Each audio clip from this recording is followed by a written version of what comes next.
এটা কথা বুজি পোৱা নাই। অসমৰ এটা চামে কোটি কোটি টকা হেৰুওৱাৰ পাছতো নিমাতে আছে। কোনোবাই যদি তেওঁলোকক প্ৰশ্নও কৰিছে, তেওঁলোকে সেইখিনি তেওঁলোকৰ টকা নহয় বুলিহে কৈছে। অৰ্থাৎ কোটি কোটি টকা তেওঁলোকৰ বাবে টকাই নহয়। আৰু আন এটা চামে মাত্ৰ ১০০ টকাৰ বাবে ৩৮ ডিগ্ৰী উষ্ণতাটো নাচি নাচি গছপুলি ৰুই ফুৰিছে। তাৰমানে কথাটো এনেকুৱা নেকি? এটা চাম প্ৰয়োজনতকৈ বেছি ধনী হৈ গৈ আছে আৰু এটা চাম প্ৰয়োজনতকৈ বেছি দুখীয়া। আগৰ কথাবোৰ বাৰু বাদ দিলোঁ।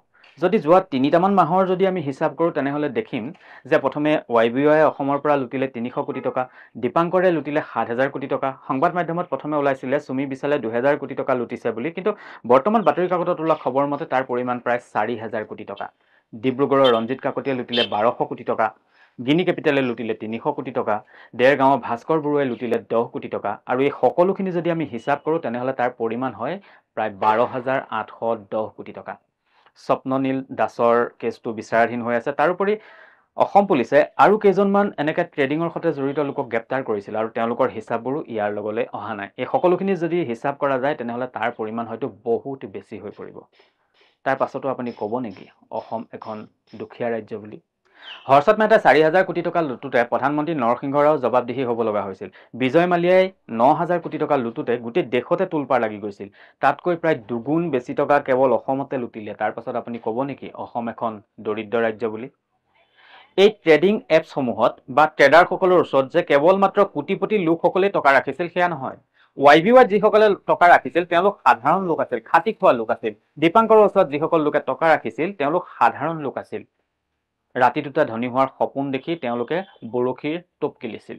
শ্বেয়াৰ মাৰ্কেট ভুৱা নহয়, ট্ৰেডিং কৰাটো ভুল নহয়, কিন্তু কিছু সংখ্যক লোকে ইয়াক ভুলভাৱে পৰিচালিত কৰাৰ বাবেই ভালকৈ যিসকলে ট্ৰেডিং কৰি আছে তেওঁলোকো আজি বিপদত পৰিছে। ভুল আমাৰ গাতো আছে। আমি বেংকৰ পৰা ২০ লাখ ২৫ লাখ টকা লৈ ৰাতিটোৰ ভিতৰতে ধনী হ'বলৈ বৰশীত টোপ গিলি কাৰোবাৰ ওচৰত টকাকেইটা চমজাই দিছোঁ। কিন্তু সেই টকাখিনিয়ে আমিতো ব্যৱসায় কিবা এটাও কৰিব পাৰিলোহেঁতেন। আজি যদি চৰ অঞ্চলৰ লোকসকললৈ চাই, তেনেহ'লে দেখিব যে চৰ অঞ্চলৰ লোকসকলে কিন্তু এনেদৰে ৰাতিটোতে ধনী হোৱাৰ সপোন দেখি তেওঁলোকে সমস্ত তেওঁলোকৰ ওচৰত যি জমা ধন আছিল, সেই জমা ধনখিনি কিন্তু কোনোবা ট্ৰেডাৰৰ ওচৰত তেওঁলোকে দি দিয়া নাছিল, ট্ৰেডিং কৰিবলৈ তেওঁলোকে দি দিয়া নাছিল। কাৰণ তেওঁলোকে ৰাতিটোতে ধনী হ'ব নিবিচাৰে, তেওঁলোকে কৰ্ম কৰিব বিচাৰে, তেওঁলোকে কৰ্মৰ ওপৰত বিশ্বাস কৰে। এই যে যিসকল লোকৰ বৰ্তমান পইচা তাত ইনভেষ্ট হৈ আছিল, সেই লোকসকলে ভাবিছে নেকি পইচাসমূহ ঘূৰাই পাম বুলি? আপোনালোকে কেতিয়াও সেইবোৰ পইচা হয়তো জীৱনত হয়তো আপোনালোকে সেইসমূহ ঘূৰাই নাপাব। কাৰণ এই পইচাসমূহ ঘূৰাই পাবলৈ হ'লে এখন দীঘলীয়া আইনী যুঁজত আপোনালোক অৱতীৰ্ণ হ'ব লাগিব। আৰু সেই আইনী যুঁজ খেলোঁতে খেলোঁতে আপোনালোকে যিমানখিনি টকা জমা থৈছিল তাতকৈ দুগুণ তিনিগুণ আপোনালোকৰ যাব। আৰু যিসকলে এই বিজনেছটোৰ সৈতে জড়িত আছিল তেওঁলোকৰতো একো অসুবিধা নহয়। তেওঁলোক যদি কাইলৈ জেলো হয়, তেনেহ'লে ৪-৫ বছৰৰ পাছত তেওঁলোক ওলাই আহিব, আৰু ওলাই অহাৰ পাছত তেওঁলোক বাহিৰলৈ গুচি যাব।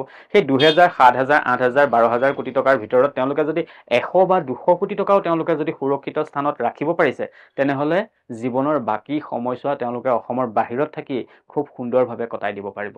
বিপদত পৰিব আপুনি। এই যে বেংকৰ পৰা ২৫ লাখ ৩০ লাখ টকা ধাৰলৈ লৈছে, এই ২৫-৩০ বছৰ আপুনি সেই টকাখিনি ধাৰ মাৰি থাকিব লাগিব, তাকো ৭ লাখ ৮ লাখ টকা সুদৰ সতে। হৈ যোৱা ঘটনা এটা আমি কেতিয়াও নোহোৱা কৰিব নোৱাৰোঁ, কিন্তু আহিব লগা বিপদ এটাৰ পৰা আমি যদি ইচ্ছা কৰোঁ আৰু অকণমান যদি সাৱধানতা অৱলম্বন কৰোঁ, তেনেহ'লে কিন্তু বাচি থাকিব পাৰোঁ। গতিকে আহক সংকল্প লওঁ, ৰাতিটোতে ধনী হোৱাৰ সপোন দেখি যাৰে তাৰে ওচৰত আমি এতিয়াৰ পৰা আৰু টকা জমা নথওঁ। যিকোনো বিত্তীয় প্ৰতিষ্ঠানত আমি টকা জমা নথওঁ। টকা কেৱল মাত্ৰ ৰাষ্ট্ৰীয়কৃত বেংকতহে থ'ম। আৰু ট্ৰেডিঙো যদি কৰোঁ, তেনেহ'লে নিজেই শিকিম, নিজেই নিজৰ টকা ইনভেষ্ট কৰিম আৰু নিজেই নিজৰ ভৱিষ্যতটো বনোৱাৰ চেষ্টা কৰিম। কাৰোবাক আমি ৰাতিটোৰ ভিতৰতে ধনী কৰাৰ সপোন নেদেখুৱাওঁ, কাৰোবাৰ পৰা টকা লৈ নিজেও ধনী হোৱাৰ সপোন নেদেখোঁ। আৰু এই কাম আপুনিও নকৰিব। এই কাম যদি আপুনি কৰে, তেনেহ'লে কোনোবা দিনা আপোনাৰ অৱস্থাও বিশাল দীপাংকৰৰ দৰে হ'ব।